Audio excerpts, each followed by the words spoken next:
আচ্ছা, দুনিয়া জুড়ে একটা বিতর্ক চলে বাবর আজম কি কোহলির উত্তরসূরি, কিন্তু আমরা যারা একটু গভীরভাবে খেলা দেখি তারা জানি আসল সত্যটা অন্য জায়গায়। বাবর আসলে কোহলি হতে চান না, তিনি হতে চান পাকিস্তানের তামিম ইকবাল।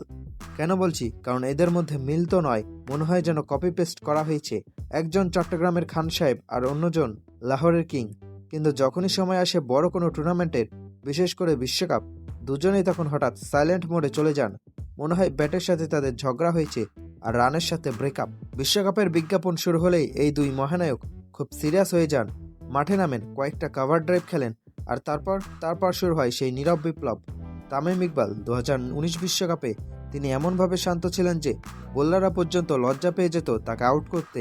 বাবর আজম 2023, 24 কিংবা 2026 বিশ্বকাপে তিনি তো আরও এক ধাপে গিয়ে রান করবেন না, আবার উইকেটও বেশিক্ষণ আঁকড়ে রাখবেন না, যাতে বোলারদের বেশিক্ষণ কষ্ট করতে না হয়। ক্রিকেট বিশেষজ্ঞরা বলেন form is temporary, class is permanent, কিন্তু এই দুজনের ক্ষেত্রে মনে হয় বিশ্বকাপে ফ্লপ হওয়াটাই একটা বড় পার্মানেন্ট আর্ট। প্রেশার মোমেন্টে ম্যাচ জিতিয়ে আসা ওটা তো সাধারণ ক্রিকেটারদের কাজ, কিন্তু বাবর আর তামিম তারা হলেন দয়ালু মনের মানুষ। যখন দলের সবচেয়ে বেশি দরকার তাদের ক্রিজে থাকা, তখন তারা ভাবেন আরে বোলারটার উইকেট দরকার, বেচারা কতক্ষণ ধরে বল করতেছে। অমনি তারা একটা হাফ বল সোজা ফিল্ডারের হাতে দিয়ে বা স্লিপে ক্যাচ দিয়ে ড্রেসিং রুমের দিকে হাঁটা ধরেন। একে বলে উইকেট গিফটিং। অনেকে বলে বাবর কি কোহলি হতে পারবে? আরে ভাই, কোহলি তো ম্যাচ জেতায় আর বাবর জেতায় বোলারদের মন। কোহলি হওয়ার চেয়ে গরিবের তামিম ইকবাল হওয়া অনেক বেশি শান্তির, অন্তত ড্রেসিং রুমে তাড়াতাড়ি গিয়ে আরাম করা যায়।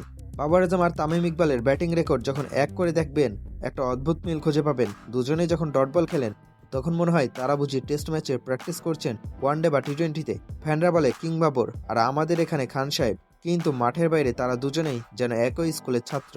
হয়তো বাবর রাতে ঘুমানোর আগে তামিমের ভিডিও দেখেন আর ভাবেন কিভাবে প্রেশার নিতে হয় না, সেটা আপনার থেকে ভালো আর কেউ শিখাতে পারবে না গুরু।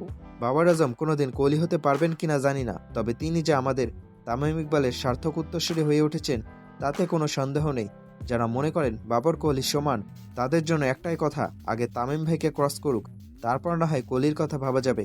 আপনাদের কি মনে হয় বাবর কি আসলে বিদেশের তামিম ইকবাল?